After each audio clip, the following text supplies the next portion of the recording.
अस्सलाम वालेकुम रहमतुल्लाहि व बरकातहू। मैं फैसल ज़हीर और आज आपको दिखाने जा रहा हूँ एक बैटरी पे चलने वाला सबसे बड़ा और सबसे ज़्यादा सोलर सपोर्ट करने वाला सोलर इन्वर्टर। मेरे पास मौजूद है फ्रोनस का पीवी 2200 मॉडल, जो कि प्लेटिनियम नई जो सीरीज आई है उसमें एक जो इसका पहला मॉडल है। इसमें बहुत से मॉडल आए हैं, पीवी 3200, 5200, 7200, 9200। तो ये इसमें स्टार्टिंग मॉडल है। ये एक बैटरी पे चलता है, 1600 वाट का इन्वर्टर है और 3000 वाट की सोलर कैपेसिटी इसकी है। ये वाहिद इन्वर्टर है जो कि एक बैटरी पे है और 3000 वाट के पैनल को सपोर्ट करता है। नॉर्मली जितने इन्वर्टर आपने एक बैटरी वाले सोलर इन्वर्टर देखे होंगे, ज्यादातर 900 1000 वाट की रेंज में आते हैं और उनकी सोलर कैपेसिटी 600 से 700 वाट तक की है। मतलब आप उस पर पंखों शंखों के अलावा कुछ हैवी लोड नहीं डाल सकते। यह वाहिद इन्वर्टर है जो कि प्योर साइन वेव में है और इसकी सोलर कैपेसिटी 3000 वाट की है। मतलब आप इसके ऊपर कोई इस्त्री वगैरह चलाना चाहें या इसके ऊपर फ्रिज चलाना चाहें, इस तरह के हैवी लोड भी सोलर के ऊपर चला सकते हैं। हाँ, अगर जब बैटरी मोड पे आते हैं तो हैवी लोड कभी भी रिकमेंडेड नहीं है। एक बैटरी वाला कोई भी इन्वर्टर ले लें, उस पर 500-600 वाट से ज्यादा का लोड कभी भी रिकमेंडेड नहीं है, क्योंकि आपकी बैटरी फौरन ड्रेन आउट हो जाएगी और आपका जो बैकअप है बिल्कुल खत्म हो जाएगा।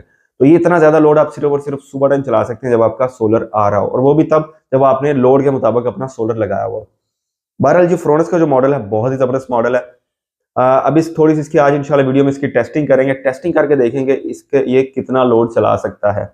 कोशिश करेंगे कोई हैवी लोड इस पे चलाएंगे, जैसे इस्त्री हो गई और इस तरह का, या कुछ कुछ चीजें चला के इस पे देखें और आपको भी दिखा सकें ये किस तरह का लोड ये सपोर्ट करता है।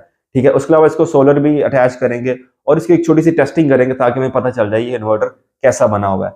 अच्छा, इसके अलावा एक दो और ब्रांड है जो कि इस कैटेगरी के इन्वर्टर बना रहे हैं। उसमें सोलर मैक्स 1500 वाट का इन्वर्टर बनाते हैं और इसके अलावा ज़्यूनिक है, वो कोई 1500 वाट का इन्वर्टर बनाते हैं और 2000 वाट इन दोनों की सोलर कैपेसिटी होती है। ये लेने का आपको फायदा ये होगा कि इसकी जो सोलर इनपुट रेंज है ये 30 वोल्ट से स्टार्ट हो जाती है। 30 वोल्ट से लेकर 400 वोल्ट तक की इनपुट को ये सपोर्ट करता है। बाकी जो इन्वर्टर होते हैं वो तकरीबन 120 वोल्ट से अपनी सोलर इनपुट लेना स्टार्ट करते हैं।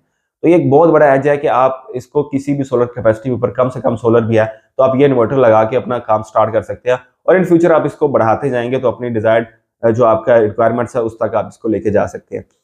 तो बहरहाल आज की वीडियो में इंशाल्लाह टेस्टिंग करते हैं, आपको थोड़ा सा इसका ओवरऑल व्यू पहले देते हैं, फिर इसकी टेस्टिंग करते हैं, फिर इसकी आके आपको प्राइस भी बताएंगे और जो मेन चीजें आपको बतानी जरूरी है वारंटी के हवाले से वो भी इंशाल्लाह इस वीडियो में गाइड करेंगे। तो ले सबसे पहले इसका ओवरव्यू देते हैं। ये आ गया हमारे पास फ्रोनस का पीवी 2200 प्लेटिनियम सीरीज का मॉडल। अच्छा, बहुत ही अच्छा डिजाइन है, एक साइड पे स्क्रीन दी गई है। इसके सारे के सारे मॉडल तकरीबन इसी फॉर्मेट में बने हुए हैं। साइड से देखेंगे तो आपको उसी तरह पूरा एक लेबल दिया गया है जहाँ पे सारी डिस्क्रिप्शन है इसकी। एक साइड पे फिल्टर नजर आएगा और एक ऑन ऑफ बटन है। अगर यहाँ पे आपको सारी की सारी इसकी स्पेसिफिकेशन इस चार्ट के ऊपर नजर आ जाएगी। दूसरी साइड पे बिल्कुल सिंपल है और एक साइड पे कम्युनिकेशन केबल के लिए वो दिया गया है कनेक्शन। और नीचे अगर बात करें तो आपके पास आ जाती है AC input, AC output, battery connection, और साथ ही आपको दो फैन नजर आएंगे और साथ में एक सोलर की कनेक्शन की जगह आ जाएगी। तो एक ओवरऑल थोड़ा सा व्यू आ गया हमारे पास हमारे इन्वर्टर का। अब टेस्टिंग के लिए हम इसको ले आए हैं। इसको हमने 10 एम केबल से लगा के कनेक्ट कर लिया है पीवी इन्वर्टर को। हमारी डेवो की बैटरी है DIB 180 के साथ। अब बैटरी और इन्वर्टर कनेक्ट हो गया 10 mm की तार के साथ। अब इसको हमने बटन दबा के ऑन कर लिया। जैसे ही ऑन किया है एक बीप के साथ इसका जो है ना पावर ऑन हो चुका हुआ इन्वर्टर। स्क्रीन पे आपको नजर आ गई बैटरी और साथ में 1-2 सेकंड में इसका ये लोड भी स्टार्ट हो गया हुआ। अच्छा, तरीकेकार ये होता है कि जब भी इन्वर्टर को आप ऑन करते हैं तो इसके फैन भी चल जाते हैं। जब सोलर हमने तारें लगा दी हैं यहाँ पे सोलर भी डिटेक्ट हो गया हुआ, बीप के साथ उसने भी सोलर डिटेक्शन ऑन कर दी है। अब सोलर के ऊपर हमारी बैटरी जो है वो चार्ज होना शुरू हो गई है। अच्छा, इसके ऊपर कोई इनपुट नहीं है बिजली की, ना ही इसके ऊपर हमने अभी तक लोड डाला हुआ है। सोलर का अगर आपको दिखाएं तो 120 वोल्ट वाला सोलर हमने लगाया हुआ, मतलब कि 6 सोलर पैनल 150 वाट के एक ही स्ट्रिंग बना के लगाई हुई है।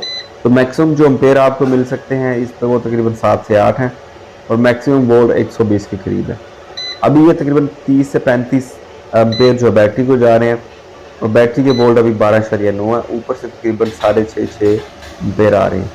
अच्छा, अभी लोड वाला हमने बोर्ड को कनेक्ट कर दिया हुआ है आउटपुट के ऊपर, AC आउट के ऊपर, इनपुट अभी नहीं दी हुई। अब थोड़ा सा लोड डाल के देखें हमारा इन्वर्टर कितना लोड चलाता है। अच्छा, ये अभी इसकी स्क्रीन के ऊपर हम आपको दिखाएंगे कि साथ में ये लोड भी मेंशन होगा। एक बल्ब हमने 200 वाट का ऑन कर दिया हुआ है और अगर हम स्क्रीन पे जाके मेन्यू में देखें कितना लोड है तो यहाँ पे आपको नज़र आ जाएगा तकरीबन अभी 213 वाट का लोड चल रहा है। और अगर हम इसको लोड को बढ़ाएंगे, 2 बल्ब कर दिए हैं तो वो तकरीबन 400 प्लस वाट 420 वाट का लोड अभी चल रहा है हमारे इस इन्वर्टर के ऊपर। अभी हम इस पर लोड बढ़ाएंगे, 3 और 4 बल्ब कर दिए, चारों के चारों 200 वाट के बल्ब में तकरीबन 850 वाट का लोड अभी हमारा इस इन्वर्टर के ऊपर बेहतरीन चल रहा है। इसके ऊपर हम थोड़ा सा लोड और बढ़ाएंगे अभी, ठीक है। यहाँ पे तो हम नहीं रुकने वाले। अभी हम अगर आपको दिखाएं तो 960 वाट का लोड इसके ऊपर चल रहा है। अभी तकरीबन 6 के 6 बल्ब हमने चला दिए हैं, जिसमें से 4 बल्ब 200 वाट के हैं, 2 बल्ब इस पे 100 वाट के हैं। मतलब 1000 वाट से ऊपर का लोड इस पे बड़े आराम से चल रहा है। इस पर कोई परेशानी वाली बात अभी तक नहीं है। 1000 वाट तक का लोड बेहतरीन चल रहा है। अभी सोलर से पूरे के पूरे 7 एम्पेयर इनपुट में आ रहे हैं।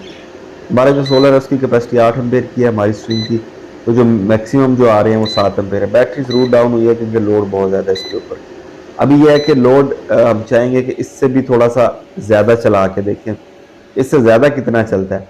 अभी ये एक इस्त्री लेके आया हूँ, इस्त्री की तार हमने प्लग कर दी हुई है। ये ब्लैक कलर की जो वायर आपको नज़र आ रही है, ये जनाब इस्त्री की ही वायर है। और मज़े की बात यह है कि ये हीट प्रूफ वायर लगी हुई है। नॉर्मली इस्त्री को दूसरी तरह के वायर होते हैं, हमने वायर में चेंज बाद में की हुई है। खैर, ये तीसरा बटन इस सॉकेट का है। अब करंट जाना शुरू हो गया इस्त्री को। अब इसको हम जब ऑन करेंगे इस्त्री को, इस पर एक लाइट चल जाएगी, जिसका मतलब है ये ऑन हो गई है। अभी बल्ब सारे के सारे बंद हैं, सिर्फ और सिर्फ इस्त्री ऑन की गई है। तो यहाँ पे अगर आपको दिखाएं तो लोड की बात, 1120 वाट का लोड इस इन्वर्टर के ऊपर चल रहा है। मतलब इस्त्री इस पर बड़े आराम से चल रही है, प्लस हमने एक बल्ब भी चला दिया। 1220 वाट का लोड इसके ऊपर बड़े आराम से चल रहा है। एक और बल्ब चल गया तो 1320 वाट का लोड इसके ऊपर चल रहा है।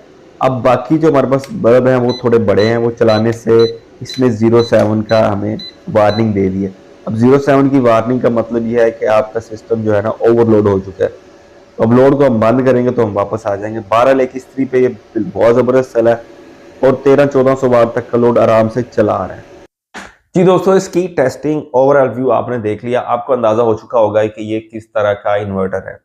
फ्रोनस नॉर्मली लोग रिकमेंड नहीं करते क्योंकि ये थोड़े से सस्ते हैं और अक्सर लोग ये कहते हैं कि ये थोड़े अंडर पावर होते हैं। बहरहाल आपके सामने टेस्टिंग है, जो भी हालात है वो आपके सामने। अगर आप फ्रोनस का कोई इन्वर्टर यूज कर रहे हैं तो आप कमेंट्स में जरूर बताइए कि वो कैसा जा रहा है, आपका वो अच्छा चल रहा है, आप उससे सेटिस्फाइड हैं या नहीं, या इससे बेहतर होना चाहिए था। बहरहाल इस प्राइस रेंज के अंदर जो फ्रोनस इन्वर्टर दे रहा है उसमें और कोई इन्वर्टर अवेलेबल नहीं है। वो एक अलग डिबेट है कि ये लोग इसको क्या कहते हैं। खैर, ये जो इन्वर्टर आपके सामने, अगर प्राइस की बात करें तो जो कंपनी ने इसकी ऑफिशियल प्राइस लॉन्च की थी वो थी इसकी तकरीबन 55,000। ये थी इसकी प्राइस। जब स्टॉक आ गया मार्केट में और एकदम से इसकी डिमांड बढ़ी तो इसकी प्राइस तकरीबन अभी जो करंटली चल रही है वो 60 से लेके 65,000 की रेंज में चल रही है, शायद इससे ऊपर भी निकल रही है। तो बहरहाल आपको ये अगर 60 से 70 के दरमियान में कहीं भी मिल रहा है तो आप इसको ले सकते हैं। प्राइस की बात हो गई, टेस्टिंग आपने इसकी देख ली। वारंटी के वाले से आपको बता दूं कि वारंटी कार्ड के ऊपर शराइत लिखी हुई है, वो आपने लाजमी देख लेनी है। और जब भी आप इसको बाय करेंगे आपने इसका वारंटी कार्ड लाजमी फिल कराना है। और इसकी जो स्लिप है, इसका जो बिल है और इसका वारंटी कार्ड है, दोनों चीजें आपने संभाल के रखनी है। अगर इनमें से कोई एक चीज भी गुम होगी तो आपका वारंटी क्लेम नहीं होगा।